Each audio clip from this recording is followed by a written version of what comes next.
참 이렇게 시간이 안 가는지 정말 버스 안에서 고인 이불 속에서 고인 고인은 언제나 너에게 고인 Assalamualaikum anak-anak. Waalaikumsalam.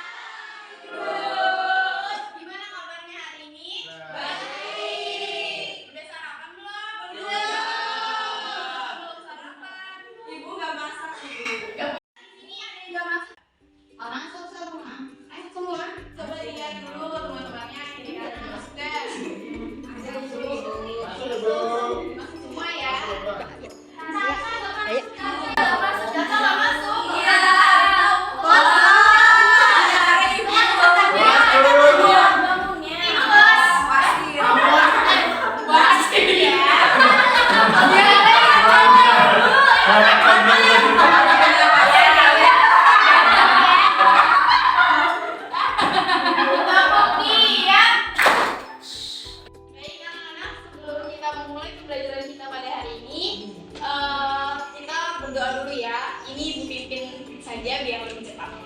Berdoa menurut agama dan kepercayaan kita masing-masing. Berdoa dimulai. Berdoa selesai. Nah, ada yang tahu kita mau belajar apa hari ini? Gak tahu. Belajar. Kemarin udah belajar tentang apa? Menjajah. Bahasa asing. Nah, sekarang kita akan belajar tentang macam-macam perlawanan. Nah, tujuan pembelajarannya yang pertama itu kalian bisa mengenal sejarah perlawanan rakyat Indonesia terhadap bangsa Eropa yang menjajah bangsa Indonesia. Lalu kalian nanti mampu menceritakan kembali sejarah perlawanan rakyat Indonesia terhadap bangsa Eropa.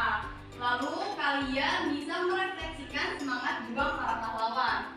Lalu yang terakhir kalian bisa meneladani sikap-sikap para pahlawan. Nah, sebelum itu ibu minta satu orang untuk memimpin menyanyikan lagu. Boleh Mas Nabil, silakan. Di sini Bu. Di depan sini dong. Ya. Semuanya boleh berdiri ya.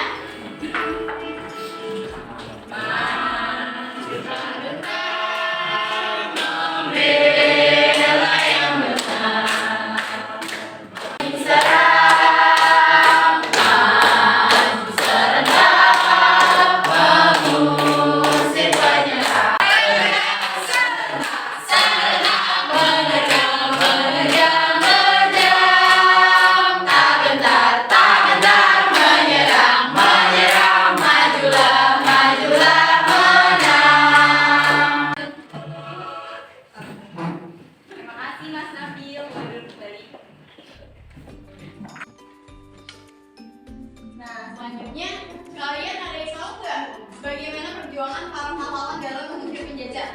Perang. Lalu perang apa sih yang terjadi di daerah kalian saat terjadi penjajahan? Perang semua. Itu lautan api. Salah ya? Iya, benar sekali. Kalian sudah belajar ya, tahu ya? Dari cerita perlawanan terhadap para penjajah itu apa ya?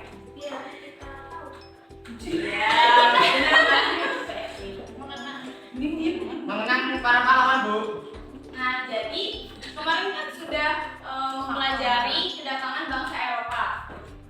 Jadi tuh bangsa Eropa datang ke Indonesia menjajah itu karena kekayaan berupa rempah-rempah. Bu. Kira-kira mereka datang ke sini itu dengan cara apa? Berdagang. Naik kapal. Iya, berarti dengan lalu lintas perahu. Naik kapal Bu. Lalu juga kenapa sih kita tuh bisa dijajah sebegitu lamanya? Karena berjuang pada sendiri. Iya. Karena nggak mau berteman. Nggak mau Bu. Sekarang kalian simak video berikut ya. Perhatikan. Hai, apa kabar kalian hari ini? Baik. Dalam keadaan sehat dan selalu semangat untuk belajar.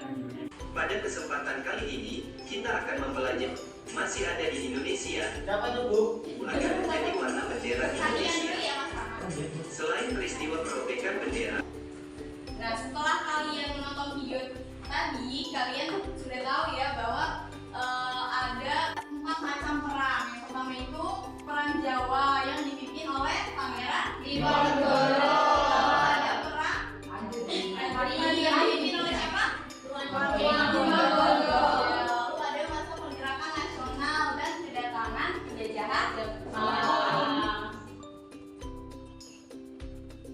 Nah, perang Jawa ini yang dipimpin oleh Pangeran Diponegoro itu pada abad ke-19, terutama di Surakarta dan Jogja.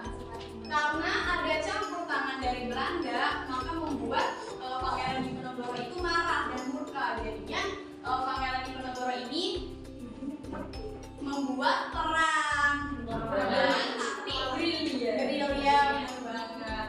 Lalu karena Pangeran Diponegoro ini membuat perang dengan taktik gerilya, jadi Jenderal de Kock itu menerapkan strategi baru yang bernama Defense-Stelsel yang membuat Belanda itu banyak kerugian dari perang tersebut. Selanjutnya untuk perang Padri yang dipimpin oleh Tuanku Imam Bonjol. Ini tuh perangnya di wilayah Minangkabau. Ada yang tahu Minangkabau di mana? Belum tahu, belum pernah ke sana. Ini terjadi karena ada adu domba politik dari Belanda. Lalu strategi perang ini juga menggunakan strategi perang gerilya yang membuat Belanda meminta gencatan senjata dan perundingan tahun 1825. Lalu menyerang kaum Padri pada tahun 1833. Pada saat perang itu, Tuanku Imam Bonjol diculik. Ya kan? Diculik, Bu. Lalu iya, diculik kemana, Bu? Nah, pas diculik ini dia diasingkan ke Cianjur, Ambon, sampai Manado. Perang Padri ini tuh mencerminkan semangat perjuangan melawan penindasan dan upaya mempertahankan kemerdekaan wilayah dari sabuk tangan asing. Itu Imam Bonjol dibuang berarti ya, Bu? Iya, lalu nanti dia meninggal di tempat pengasingan. Saat ini, ya Allah. Lalu ada masa pergerakan nasional. Jadi lahirnya pergerakan nasional ini ditandai dengan adanya organisasi-organisasi yang bersifat nasional. Contohnya ada yang tahu apa aja? Organisasinya?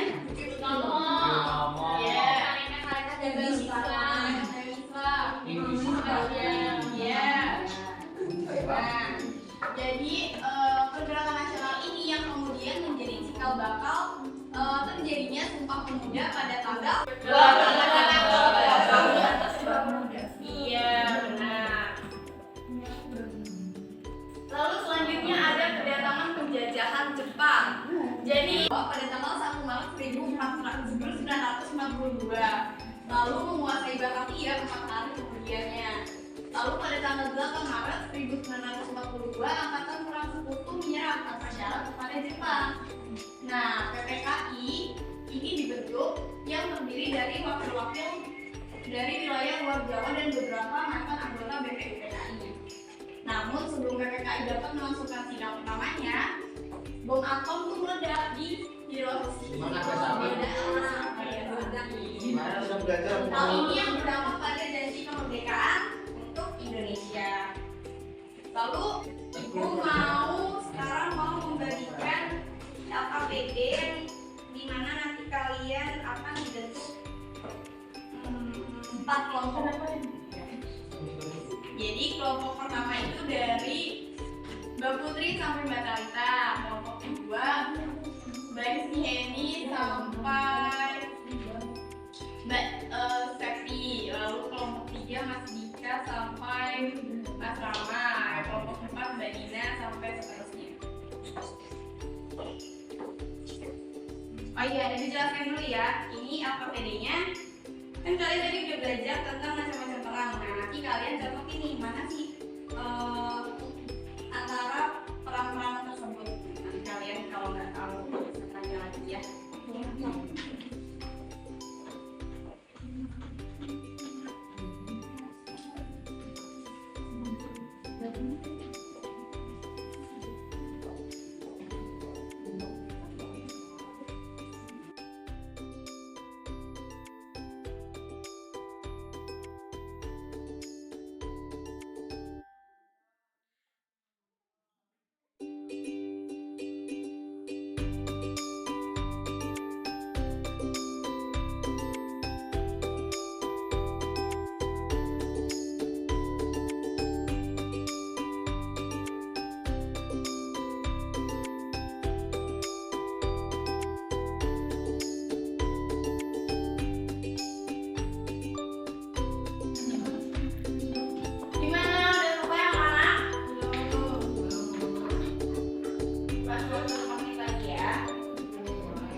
Jadi kami dari kelompok 1 akan membacakan hasil diskusi kami. Yang pertama di gambar Diponegoro, yaitu di paling bawah itu perang Diponegoro membuat Belanda mengalami banyak kerugian. Yang kedua ada Imam Bonjol, itu menggunakan strategi perang gerilya yang membuat Belanda meminta gencatan senjata dan perundingan tahun 1825.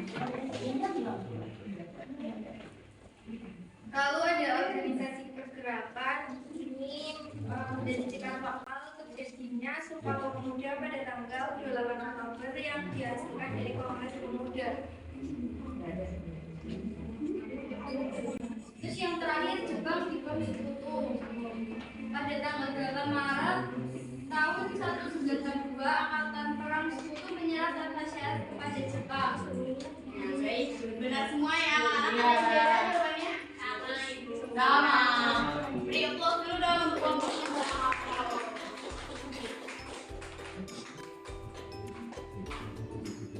Lalu ibu ingin mengadakan games nih, gamesnya berupa soal. Jadi nanti kalian jawabnya bareng-bareng ya.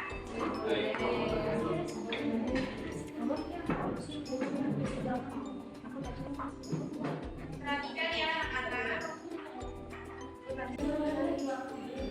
Untuk Mbak Nur Hanifah boleh dibacakan soalnya. Apa yang sudah dilakukan para pejuang untuk mengusir para penjajah? A. Melakukan perlawanan dengan peperangan dan berunding. A. Iya. Baca ya. Lalu soal nomor 2 silakan dibacakan Mbak Idul.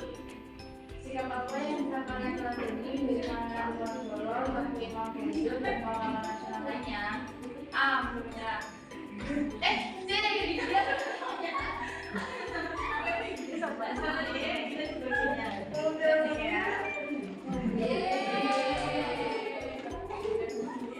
Dari yang sudah Ibu jelaskan tadi itu kira-kira kalian tuh menangkap apa sih yang sudah dipelajari dari hari ini? Perang Jawa. Nggak boleh. Nggak boleh. Perang Jawa. Organisasi. Ulang. Berarti kalian sudah memahami materi hari ini. Selanjutnya nanti kalian buka buku siswanya halaman 38 ya. Nanti di situ ada soal. Kalian itu buat PR. Jadi minggu depan baru Ibu praktek lagi. Sekian pembelajaran hari ini. Kurang lebihnya Ibu mohon maaf bila ada salah-salah kata. Sebelumnya Ibu mau minta satu orang untuk memimpin doa. Siapa yang mau? Bapak Tia boleh dipimpin. Waalaikumsalam untuk belajar hari ini berdoa dimulai.